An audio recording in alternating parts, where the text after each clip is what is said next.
സമയം പുലർച്ചെ 4:30. ബാംഗ്ലൂരിൽ നിന്നും നാട്ടിലേക്കുള്ള ആ എക്സ്പ്രസ് ട്രെയിൻ പശ്ചിമഘട്ടത്തിന്റെ ഹൃദയഭാഗത്തുള്ള ആ കൊടുംകാട്ടിലേക്ക് പ്രവേശിച്ചിട്ട് മണിക്കൂറുകളായി. എ.സി. കോച്ചിലെ തണുപ്പിൽ ഭൂരിഭാഗം യാത്രക്കാരും നല്ല ഉറക്കത്തിലാണ്. ട്രെയിനിന്റെ താളാത്മകമായ കുലുക്കവും എ.സിയുടെ നേരിയ മൂളലും മാത്രമേ അവിടെ ഉണ്ടായിരുന്നുള്ളൂ. ജനാലച്ചില്ലുകളിൽ കോടമഞ്ഞ് കാരണം വെള്ളത്തുള്ളികൾ പറ്റിപ്പിടിച്ചിരുന്നു. പുറത്ത് ചന്ദ്രപ്രകാശത്തെപ്പോലും തടഞ്ഞു നിർത്തുന്ന വൻമരങ്ങൾ ഇരുളിൽ പ്രേതരൂപങ്ങളെപ്പോലെ നിന്നു. S5 കോച്ചിലെ ഒരു ലോവർ ബർത്തിൽ വിരമിച്ച സൈനികനായ രാംദാസ് ഉറക്കമില്ലാതെ കിടക്കുകയായിരുന്നു. കാർഗിലിലെ കൊടും തണുപ്പിലും അതിർത്തിയിലെ വെടിയൊച്ചകൾക്കിടയിലും ഉറങ്ങാൻ ശീലിച്ച അയാൾക്ക് ഇന്നെന്തോ വലിയൊരു അസ്വസ്ഥത തോന്നി. വായുവിൽ എന്തോ ഒരു മാറ്റമുള്ളതുപോലെ. അതേ കോച്ചിൽ അല്പമകലെയായി ജനറൽ ഹോസ്പിറ്റലിലെ ഡ്യൂട്ടി കഴിഞ്ഞ് തളർന്നുറങ്ങുകയായിരുന്നു നേഴ്സായ ശാലിനി. തൊട്ടപ്പുറത്തെ സീറ്റിൽ ഇയർഫോൺ വച്ചു പാട്ടുകേട്ടുറങ്ങുന്ന കോളേജ് വിദ്യാർത്ഥി ഗൗതം. അവർക്കെതിർവശത്തായി രാത്രി മുഴുവൻ കരഞ്ഞ തന്റെ 6 മാസം പ്രായമുള്ള കുഞ്ഞിനെ ഒടുവിൽ ഉറക്കിക്കിടത്തി മയക്കത്തിലേക്ക് വീഴുന്ന ആയിഷ. കോച്ചിന്റെ വാതിലിനരികിൽ തറയിലൊരു പ്ലാസ്റ്റിക് ഷീറ്റ് വിരിച്ച് ട്രെയിൻ ക്ലീനറായ മുരുകനും ചുരുണ്ടുകൂടി കിടപ്പുണ്ടായിരുന്നു. സമയം 5:12. പെട്ടെന്ന് ഇരുമ്പു ചക്രങ്ങൾ ട്രാക്കിൽ ഉരസിത്തീരുന്നതിന്റെ കാതടപ്പിക്കുന്ന ശബ്ദം മുഴങ്ങി. എയർ ബ്രേക്കുകൾ ഒരുമിച്ച് വീണപ്പോൾ വലിയൊരു കുലുക്കത്തോടെ ട്രെയിൻ നിന്നു. കടുത്ത ഘർഷണം കാരണം കരിഞ്ഞ ഇരുമ്പിന്റെ ഗന്ധം എ.സി. വെന്റുകളിലൂടെ ഉള്ളിലേക്ക് പടർന്നു. അപ്പർ ബർത്തിൽ കിടന്നിരുന്ന ചിലർ താഴേക്ക് വീണു. ലഗേജുകൾ തമ്മിലിടിച്ചു. എന്താ പ്രശ്നം? ഉറക്കച്ചൊടവയോടെ ആളുകൾ ചോദിക്കാൻ തുടങ്ങി. പലരും ഫോണെടുത്തു നോക്കി. സിഗ്നലില്ല. കാടിന്റെ ഏറ്റവും ഉള്ളിലാണ് അവരിപ്പോൾ. രാംദാസ് വേഗത്തിൽ എഴുന്നേറ്റ് ജനാലയിലൂടെ പുറത്തേക്ക് നോക്കി. കനത്ത മഞ്ഞല്ലാതെ മറ്റൊന്നും കാണാനില്ല. ലോക്കോ പൈലറ്റും ഗാർഡും ടോർച്ചുമടിച്ചു പുറത്തേക്കിറങ്ങുന്നത് അയാൾ കണ്ടു. ട്രാക്കിലെ കൂർത്ത കരിങ്കല്ലുകളിൽ അവരുടെ ബൂട്ടുകൾ അമരുന്ന ശബ്ദം. ക്രക്ക് ക്രക്ക് ക്രക്ക്. ആ ശബ്ദം പതുക്കെ മുന്നോട്ടു നീങ്ങി. പെട്ടെന്ന് ആ കാൽവയ്പ്പുകളുടെ ശബ്ദം നിലച്ചു. ഒരു നിലവിളിയോ വാക്കി ടോക്കിയിലെ ശബ്ദമോ ഒന്നുമുണ്ടായില്ല. ഒരു തുള്ളി വെള്ളം സ്പോഞ്ചിലേക്ക് വീഴുന്നതുപോലെ അവരാ ഇരുട്ടിൽ അപ്രത്യക്ഷമായി. 10 മിനിറ്റ്, 20 മിനിറ്റ്, കടുത്ത നിശബ്ദത. അപ്പോഴാണ് ട്രെയിനിന്റെ അടിയിൽ നിന്നും ആ ശബ്ദമുയർന്നത്. ആയിരക്കണക്കിന് ഉണങ്ങിയ കരിയിലകൾ ഒന്നിച്ചു ഞെരിയുന്നതുപോലെയുള്ളൊരു ശബ്ദം. വലിയൊരു മരത്തടി ട്രാക്കിലൂടെ വലിച്ചെഴിയുന്നതുപോലെ ഒരു ഇഴയൽ. അതോടൊപ്പം ചീഞ്ഞഴുകിയ മാംസത്തിന്റെയും സൾഫറിന്റെയും കൊടിയ ദുർഗന്ധം എ.സി. കോച്ചിലേക്ക് ഇറച്ചു കയറി. ശ്വാസം മുട്ടിക്കുന്ന ആ ഗന്ധത്തിൽ പലരും ചുമച്ചു തുടങ്ങി.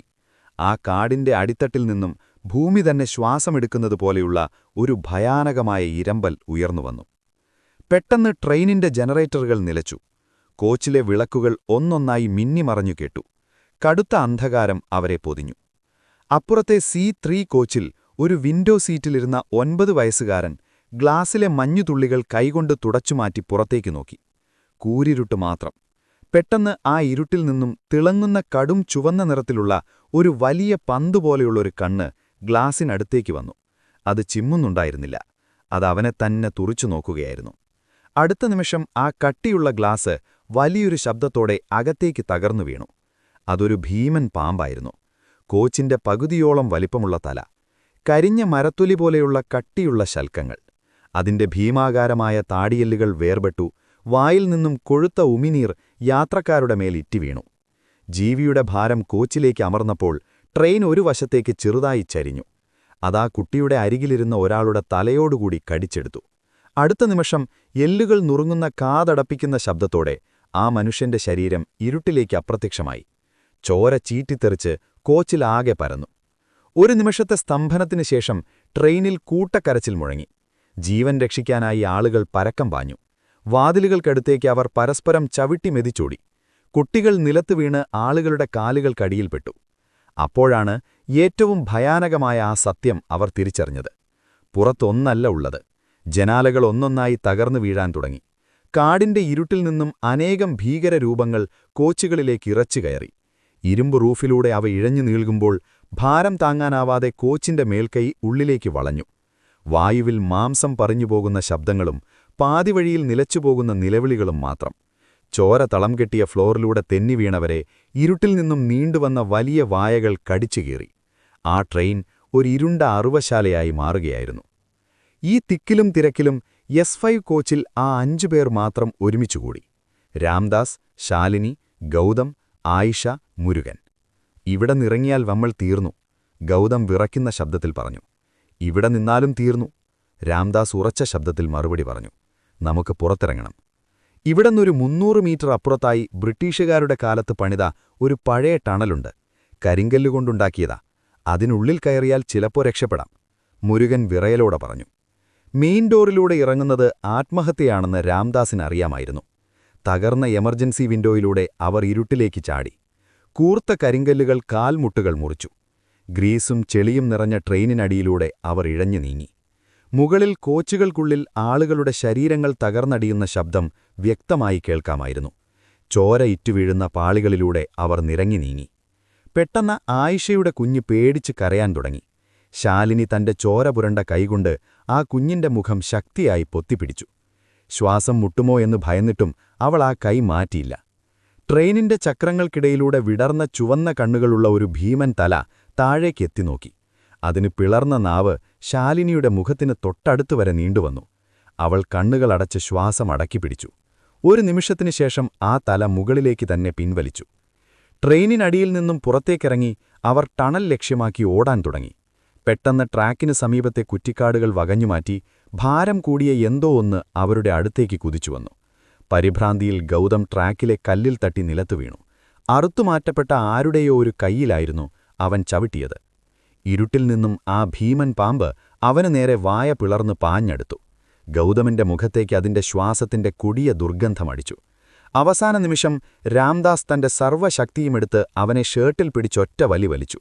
ഷേർട്ട് കീറിപ്പോയെങ്കിലും ഗൗതം തലനാരിഴയ്ക്ക് രക്ഷപ്പെട്ടു. പാമ്പിന്റെ ഭയാനകമായ പല്ലുകൾ ട്രാക്കിലെ ഇരുമ്പിൽ തട്ടി തിരിപ്പാറി. കൈകാലുകൾ മുറിഞ്ഞ് ചോരയൊലിച്ചിട്ടും അവർ ടണൽ ലക്ഷ്യമാക്കി ഓടാൻ തുടങ്ങി. ശ്വാസം തൊണ്ടയിൽ കുരുങ്ങിയിട്ടും അവർ നിർത്താതെ ഓടി. ഒടുവിൽ ആ പഴയ ടണലിന്റെ കറുത്ത കവാടത്തിലേക്ക് അവർ ഓടിക്കയറി തറയിൽ വീണു. പാമ്പുകൾ ടണലിന്റെ കവാടത്തിൽ വന്ന് പത്തി വിടർത്തി നിന്നെങ്കിലും എന്തോ അദൃശ്യമായ ഒരു മതിൽ ഉള്ളിലുള്ളതുപോലെ അവ അതിനുള്ളിലേക്ക് കടന്നില്ല. ഇരുട്ടിൽ ആ ചുവന്ന കണ്ണുകൾ കുറച്ചുനേരം അവരെ തന്നെ നോക്കി നിന്നു. പിന്നീട് കാട്ടിലേക്ക് തന്നെ ഇഴഞ്ഞുമറഞ്ഞു. രാവിലെ 9 മണിയോടെ സൂര്യൻ ഉദിച്ചുയർന്നപ്പോൾ വനം വകുപ്പും പോലീസും സ്ഥലത്തെത്തി. കേസന്വേഷിക്കാനെത്തിയത് സിറ്റിയിൽ നിന്നും വന്ന SI ദേവദാസായിരുന്നു. അവിടെ കണ്ട കാഴ്ച പോലീസിനെ അമ്പരപ്പിച്ചു. ട്രെയിൻ പൂർണ്ണമായും ശൂന്യമായിരുന്നു. ഒരു തുള്ളി രക്തമില്ല, മൃതദേഹങ്ങളില്ല, തകർന്ന ഗ്ലാസുകൾ പോലും ട്രാക്കിലില്ല. അതെല്ലാം ആരോ വളരെ വൃത്തിയായി തുടച്ചുമാറ്റിയതുപോലെ, അല്ലെങ്കിൽ കാടത് മുഴുവനായും വിഴുങ്ങിയതുപോലെ. ഡിപ്പാർട്ട്മെന്റ് ഇത് വെറുമൊരു മാസ് ഹിസ്റ്റീരിയ അല്ലെങ്കിൽ വിഷവാതകം ശ്വസിച്ചതുമൂലമുണ്ടായ തോന്നലുകളെന്ന് കേസ് എഴുതിത്തള്ളി ഫയൽ ക്ലോസ് ചെയ്തു. ഡ്രൈവറും ഗാർഡും കാട്ടിൽ വഴിതെറ്റിപ്പോയതാകാമെന്ന് അവർ വരുത്തി തീർത്തു. ആരും ഈ 5 പേരുടെ വാക്കുകൾ മുഖവിലക്കെടുത്തേയില്ല. പക്ഷേ SI ദേവദാസിന് അതൊരു സാധാരണ തിരോധനമല്ലെന്നുറപ്പായിരുന്നു. ഉദ്യോഗസ്ഥരെല്ലാം പോയതിനുശേഷം അദ്ദേഹം ട്രാക്കിലൂടെ ഒറ്റയ്ക്ക് നടന്നു. ട്രെയിനിന്റെ അടിഭാഗം ടോർച്ചടിച്ച് സൂക്ഷ്മമായി പരിശോധിച്ചപ്പോൾ കട്ടിയുള്ള ഇരുമ്പിൽ ആഴത്തിൽ പോറലേറ്റ ഒരു വലിയ പാട് അദ്ദേഹത്തിന്റെ കണ്ണിൽപ്പെട്ടു. ആ ഇരുമ്പിന്റെ വിടവിൽ കുടുങ്ങിക്കിടക്കുന്ന മനുഷ്യന്റെ കൈപ്പത്തിയോളം പോരുന്ന കറുത്ത നിറത്തിലുള്ള ഒരു ഭീമൻ ശൽക്കം അദ്ദേഹത്തിന്റെ കണ്ണിൽപ്പെട്ടു. കയ്യുറയിട്ട കൈകളാൽ അത് പുറത്തെടുക്കുമ്പോൾ അദ്ദേഹത്തിന്റെ നെഞ്ചിടിപ്പ് വേഗത്തിലായി. അത് സാധാരണ ഒരു പാമ്പിന്റേതായിരുന്നില്ല. കരിങ്കല്ലിനേക്കാൾ കട്ടിയുള്ള തിളങ്ങുന്ന കറുത്ത ആവരണമായിരുന്നു അത്. ആ കാട്ടിൽ മനുഷ്യനറിയാത്ത എന്തോ ഒന്ന് ഒളിഞ്ഞിരിപ്പുണ്ടെന്ന് അദ്ദേഹത്തിന് ഉറപ്പായി. ആ ചെതുമ്പൽ ഒരു പ്ലാസ്റ്റിക് കവറിലിട്ട് അദ്ദേഹം ജീപ്പിലേക്ക് കയറി.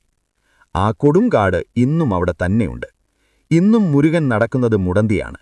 ആരുമറിയാതെ അവൻ കാലിലേക്ക് നോക്കുമ്പോൾ അവിടെ ആ ഭീകരജീവിയുടെ പല്ലിന്റെ പാടുകൾ മായാതെ കിടക്കുന്നുണ്ട്. ഉണങ്ങിയ ഇലകൾ കാറ്റിൽ പറക്കുന്ന ശബ്ദം കേട്ടാൽ ആയിഷയുടെ കുഞ്ഞ് ഇന്നും പേടിച്ച് അമ്മയെ കെട്ടിപ്പിടിക്കും. ആ സംഭവത്തിനു ശേഷം മണ്ണിടിച്ചിൽ സാധ്യത എന്ന പേരിൽ ആ റൂട്ടിലൂടെയുള്ള ട്രെയിൻ ഗതാഗതം റെയിൽവേ പൂർണ്ണമായും നിർത്തിവെച്ചു. ട്രാക്കുകൾ ഇപ്പോൾ കാട് പിടിച്ചു കിടക്കുന്നു. കാരണം അധികാരികൾക്കറിയാമായിരുന്നു, ഇനിയും മഞ്ഞു വീഴുന്ന ഓരോ പുലരിയിലും ഒരിക്കലും വരാത്ത പുതിയൊരു തീവണ്ടിയുടെ ശബ്ദത്തിനായി ആ കൂറ്റൻ ജീവികൾ കാടിന്റെ ഇരുട്ടിൽ ഇനിയും വിശപ്പോടെ കാത്തിരിക്കുന്നുണ്ടെന്ന്.